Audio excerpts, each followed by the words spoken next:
teman-teman, selamat bertemu kembali di channel kita Palito Mehmet.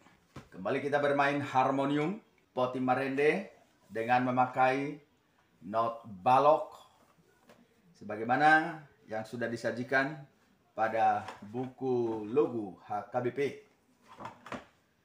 Satu nyanyian dari buku ND nomor 542. Nyanyian ini termasuk sulit dinyanyikan dan juga dimainkan. Barangkali nyanyian ini hampir tidak pernah dinyanyikan. Mengapa nyanyian ini tidak pernah dinyanyikan? Mungkin oleh karena tingkat kesulitannya sangat banyak dan minor-minor. Mari kita mendengarkan lagu ini. Saya bawakan sesuai dengan not balok yang tertera pada buku logo HKBP. Wende nomor 542, O Ale Tuhan di Diaho.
Kita turunkan satu oktav tenor bassnya teman-temannya.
Terima kasih teman-teman sudah menonton video ini. Bagi yang suka dengan video ini, silahkan berikan jempol sebanyak-banyaknya, like, komen, dan subscribe teman-temannya. Tambahkan channel ini di daftar subscribe Anda agar channel ini tetap berkembang untuk kedepannya. Silahkan ikuti konten-konten berikutnya di channel Palito Na Mehmet. Horas.